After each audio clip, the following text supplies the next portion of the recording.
Après avoir posté plus de 1000 contenus sur mes réseaux, après avoir gagné plus de 300 000 abonnés, eh bien j'ai fait tout un tas d'erreurs, tout un tas de tests qui m'ont permis de vraiment comprendre ce qui fait qu'un contenu va déclencher des ventes. Et je peux t'assurer que ça se résume pas à apporter un maximum de valeur, ça ne suffit pas pour vendre et ça peut parfois même faire l'effet inverse.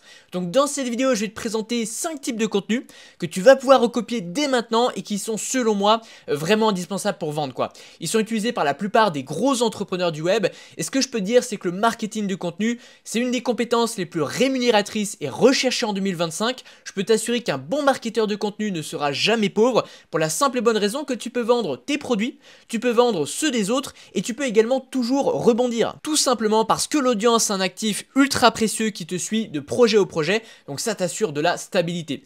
Alors, on commence avec le premier type de contenu qui consiste à casser les croyances limitantes ou alors les fausses croyances. En fait, ce qu'il faut voir, c'est que tes prospects, ils ont plein de croyances limitantes qui les paralysent, qui les empêchent de passer à l'action, autrement dit, qui les empêchent d'acheter chez toi. Il faut vraiment le comprendre, il y a beaucoup de gens qui ne passent pas à l'action, non pas parce qu'ils ne veulent pas, mais tout simplement parce qu'ils ne pensent que c'est pas pour eux, qu'ils en sont pas capables, qu'ils ne sont pas légitimes, pas prêts, tout genre de choses. Tout ça, ce sont des croyances limitantes, et donc l'objectif, c'est de venir casser ces croyances limitantes pour les faire passer à l'action. Et retiens bien ça également, tes prospects, ils ont besoin d'avoir confiance en toi, mais ils ont également besoin d'avoir confiance en eux. Et cette partie-là est vachement sous-estimée. Alors je vais te donner un exemple, admettons que tu aides les femmes à perdre du poids après l'accouchement, bah typiquement des croyances limitantes, ça pourrait être mon corps ne sera plus jamais comme avant.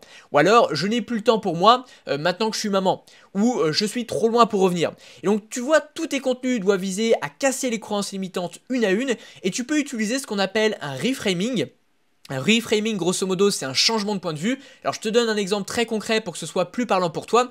Imagine que la croyance limitante que rencontre ta cible, ce soit c'est égoïste de me concentrer sur mon corps, je devrais penser à mon bébé. Eh bien, le reframing que tu pourrais faire, ce serait ton bébé serait très heureux de voir que sa maman vit plus longtemps. Perdre du poids, c'est augmenter son espérance de vie. Et donc, prendre soin de sa santé, on le fait pour soi et on le fait également pour ceux qu'on aime. Voilà, bon, je te l'ai fait en résumé, faudrait le faire un peu mieux que ça. Mais tu comprends l'idée, tu pars d'une croyance limitante et tu fais un reframing, un changement de point de vue pour casser cette croyance limitante. Alors, deuxième type de contenu que tu vas pouvoir faire, c'est des contenus du type « Voici les erreurs que j'ai faites pour que tu n'aies pas à les faire également ». Et ce type de contenu a beaucoup d'avantages. Ça te permet déjà de démontrer ton expertise sans avoir à te vanter, sans avoir à dire « j'ai fait X, j'ai fait Y, j'ai fait ça ». Donc tu montres tes erreurs et donc sous-entendu tu montres comment tu as réussi à les résoudre quoi. Ça te donne également un côté plus humain, tu vas montrer tes vulnérabilités parce que c'est jamais... en fait ça crée pas de proximité quand tu es un surhumain qui montre toujours ses réussites. En montrant tes vulnérabilités, tu crées la proximité avec ton audience et aussi il y a un côté je ne suis pas un surhumain, je fais des erreurs, alors si moi j'ai pu le faire, toi aussi tu peux le faire, parce que je fais des erreurs, je suis humain comme toi. Donc tu vois, il y a un côté aussi moins personnel que les vidéos du type conseils, astuces, tutos que n'importe qui peut donner. Là ça relève de ton expérience personnelle, donc ça crée des contenus plus humains, moins impersonnels. Donc ce que tu peux faire, c'est décrire tes erreurs de parcours et également dire ce que tu aurais pu faire plus vite, mieux, plus facilement, tout ce genre de choses, et ça va te permettre déjà de glisser tes résultats. J'ai fait cette erreur pour faire X, puis j'ai trouvé la solution et voici où j'en suis, sans forcément le montrer de façon directe, mais subtilement, c'est le message que tu fais passer.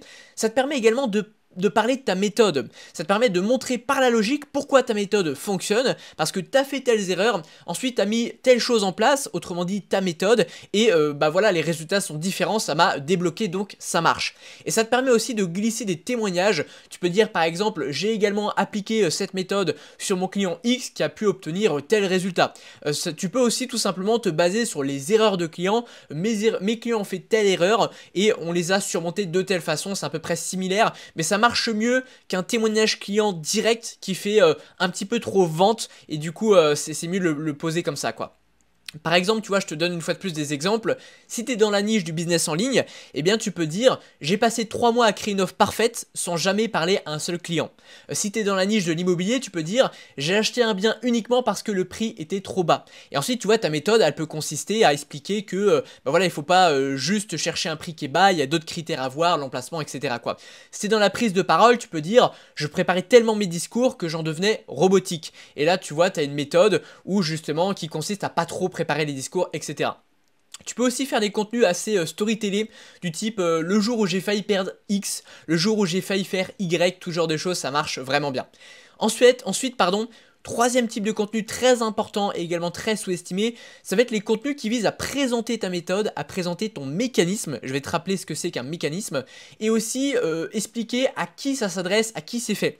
En fait, c'est très très important, notamment si tu as une thématique qui est concurrentielle, parce que tu vas te différencier justement par ta méthode, ton mécanisme, et en te positionnant sur une catégorie précise de personnes au sein de ton marché. Hein. C'est ce qu'on appelle le positionnement tout simplement.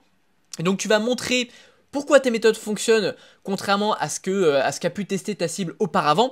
Tu vas montrer également pourquoi c'est ta méthode qui convient spécifiquement à ta cible. Si je te donne un exemple concret, tu vois dans le Make Money, tu as un petit peu deux types de méthodes qui sont popularisées. Tu vas voir les méthodes très agressives, très énergivores comme les challenges. Tu vois, c'est assez stressant et c'est plutôt un modèle qui correspond aux jeunes, qui n'a pas de contraintes de vie, qui peut assumer des pics et des downs de revenus. Et puis on va voir à l'opposé une méthode plutôt evergreen SEO, tu vois, une méthode un peu bon père de famille qui va pas faire des gros pics de revenus mais qui va générer des revenus plus stables dans l'année. Bah voilà, souvent en fait tu vas te positionner sur tel type ou tel type de méthode et selon la méthode sur laquelle tu te positionnes, bah ta cible ne sera pas la même. Et donc c'est important de présenter ta méthode, de te positionner sur ta méthode pour cibler une catégorie précise de personnes. Je le rappelle, parler à tout le monde c'est ne parler à personne et c'est d'autant plus vrai si ta thématique est concurrentielle. Donc le but ça va être de décrédibiliser les autres méthodes pour montrer que la tienne est la bonne. Alors on le fait de façon subtile, hein. Le but c'est pas de taper directement sur les autres méthodes, c'est pas une bonne manière de faire du marketing, mais voilà, en décrivant ta méthode et ses avantages, en décrivant les inconvénients des autres méthodes, bien naturellement ça vient valoriser ta méthode et séduire une catégorie de personnes. Parce que ce qu'il faut voir aussi, c'est que tu n'es pas obligé de dire que ta méthode est la meilleure, parce qu'en réalité c'est rarement vrai, chaque méthode a ses avantages et ses inconvénients, pardon. Par contre, tu peux dire que ta méthode est la plus adaptée pour toi si tu es telle personne, autrement dit ton avatar quoi. Voilà, c'est aussi un moyen pour toi de devenir le choix par défaut, avec du coup, je te l'ai déjà dit, hein, mais une méthode qui est adaptée à ta cible, tu parles pas à tout le monde, et c'est aussi le moment pour toi d'expliquer par ton mécanisme pourquoi ta méthode fonctionne, et pourquoi le reste, ce qu'ont pu tester auparavant ta cible, n'est peut-être pas adapté pour eux quoi. Alors je le rappelle, qu'est-ce qu'un mécanisme? En fait, le mécanisme, c'est le processus spécifique à ta méthode que tu vas utiliser pour emmener tes clients du point A au point B. En gros, c'est une espèce de démonstration logique de pourquoi ta méthode fonctionne.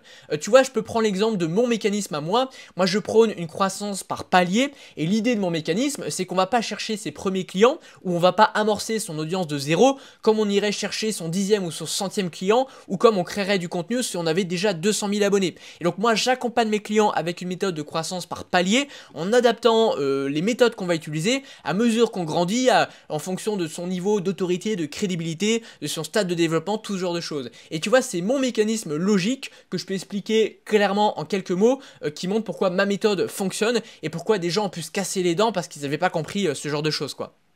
Alors, on poursuit avec le quatrième type de contenu qui consiste à casser les objections. Alors, les objections, tu en entends souvent parler, mais souvent les gens, ils vont casser les objections directement dans leur copywriting de vente, sur leur page de vente ou directement en appel de closing. Le problème, c'est que si tu ne le fais pas auparavant dans tes contenus et que les gens arrivent en appel ou lisent ta page de vente avec plein d'objections en tête, ça va être beaucoup plus difficile de closer ou de convertir. Et du coup, il y a tout un travail de marketing à faire en amont. Souvent, 80% de la vente se fait directement sur ton marketing de contenu, donc il faut réussir à contrer les objections avant la vente. Donc tu vois, finalement c'est un peu différent des croyances limitantes. Une croyance limitante, c'est un manque de confiance en soi, c'est une barrière que le client va se mettre. Une fausse croyance, c'est une croyance erronée par rapport à la réalité qui biaise les choix. Et enfin, l'objection, c'est tout ce qui est frein à l'achat. Donc les plus populaires, on les connaît, ça va être « ça ne marchera pas pour mon cas spécifique, ça ne marchera pas pour moi, c'est trop cher ». C'est trop difficile, je dois y réfléchir, je n'ai pas le temps, tout genre de choses. Et donc tu vois, tu peux y répondre en amont dans tes contenus. Par exemple, si on prend l'objection « ça ne marchera pas pour moi », bah dans tes contenus, tu peux montrer aux gens qu'ils ne sont pas différents, qu'on pense toujours être différent mais qu'on ne l'est pas en réalité. Enfin, faudrait le développer, mais je t'explique l'idée générale quoi. Tu peux aussi montrer que tu as des clients qui étaient dans la même situation qu'eux, donc si eux ont pu le faire, lui aussi peut le faire. Tu peux montrer aussi que toi, t'étais dans cette situation avant, et tu vois qu'en démontant en amont les objections, je peux t'assurer que tu vas déclencher énormément de ventes. Par exemple, si tu veux contrer l'objection c'est trop cher, bah tu peux valoriser ton offre comme étant un investissement qui fait gagner du temps, qui permet d'éviter d'en perdre, d'éviter des erreurs qui coûtent plus. Tu peux aussi insister sur le coût de l'inaction. montrer finalement ce que ça coûte en termes monétaires de rester bloqué dans cette situation. Tu peux montrer des résultats clients pour montrer le retour sur investissement, tout ce genre de choses. Ensuite, on poursuit 5e type de contenu, c'est les contenus de type visualisation. En fait, tu vas projeter ton prospect avec ton offre, ou une fois son problème résolu, sous-entendu grâce à ton offre. Ça rejoint un petit peu les contenus d'inspiration, mais souvent les contenus type inspiration, on pense à Porsche, Nana en maillot, tu vois, beaucoup d'argent, etc. C'est pas exactement ça. Ce qu'il faut voir en fait, c'est que la vente, c'est avant tout de l'émotion.